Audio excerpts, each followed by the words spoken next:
పాండవులను చంపాలని దుర్యోధనుడు ఒక కుట్ర పన్నాడు. కాని ఆ కుట్ర వెనకే పాండవులకు ఒక అద్భుతమైన మలుపు వచ్చింది. అగ్ని వారిని నాశనం చేయలేదు. అగ్నే వారికి కొత్త జీవితాన్నిచ్చింది. దుర్యోధనుడు పాండవులను వారణావతానికి పంపించాడు. ఒక ఉత్సవానికి వెళ్ళమని.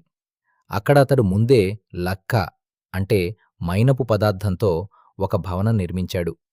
రాత్రివేళ నిప్పంటించి పాండవులను అందులో దగ్ధం చేయాలని కుట్ర. కాని విదురుడు, ధృతరాష్ట్రుని సవతి తమ్ముడు, న్యాయవంతుడు ముందే హెచ్చరించాడు. పాండవులు ముందే సొరంగం తవ్వి సిద్ధంగా ఉంచారు. రాత్రి అగ్ని అంటించినప్పుడు సొరంగం గుండా తప్పించుకున్నారు. కుంతితో సహా అడవులలో జీవించసాగారు మారువేషంలో. అడవిలో సంచరిస్తూ వారు పాంచాల రాజ్యానికి చేరుకున్నారు. అక్కడ ద్రుపద మహారాజు కూతురు ద్రౌపది స్వయంవరం జరుగుతోంది. షరతు: నేలమీద తిరుగుతున్న చక్రంలో నీటి ప్రతిబింబం చూసి పైన వేలాడుతున్న మీను కంటిలో బాణం వేయాలి. అనేక రాజులు ప్రయత్నించారు, విఫలమయ్యారు. కర్ణుడు ప్రయత్నించాడు. ద్రౌపది సూతపుత్రుని వివాహమాడను అని నిరాకరించింది. చివరికి బ్రాహ్మణ వేషంలో వచ్చిన అర్జునుడు ఆ లక్ష్యాన్ని సాధించాడు. ఇంటికి వచ్చినప్పుడు కుంతి, తెచ్చింది అందరూ పంచుకోండి అని కళ్ళు మూసుకుని అంది. ఆ మాట వ్యాపించింది.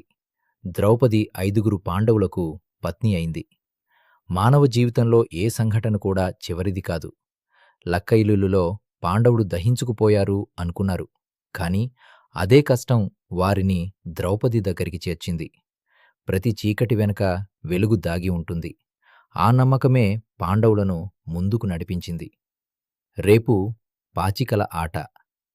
మహాభారతంలో అత్యంత భయంకరమైన ఘట్టం. ఒక్క రాత్రిలో రాజ్యం పోయింది, గౌరవం పోయింది, స్వేచ్ఛ పోయింది. ఆ విషాదం రేపు వినండి. షరతు: నేలమీద తిరుగుతున్న చక్రంలో నీటి ప్రతిబింబం చూసి పైన వేలాడుతున్న మీను కంటిలో బాణం వేయాలి. అనేక రాజులు ప్రయత్నించారు, విఫలమయ్యారు. కర్ణుడు ప్రయత్నించాడు.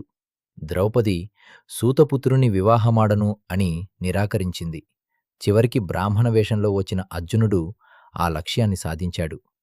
ఇంటికి వచ్చినప్పుడు కుంతి, తెచ్చింది అందరూ పంచుకోండి అని కళ్ళు మూసుకుని అంది.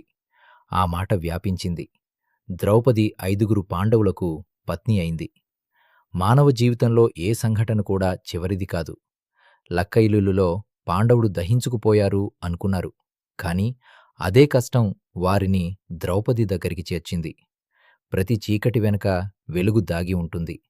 ఆ నమ్మకమే పాండవులను ముందుకు నడిపించింది. రేపు పాచికల ఆట. మహాభారతంలో అత్యంత భయంకరమైన ఘట్టం.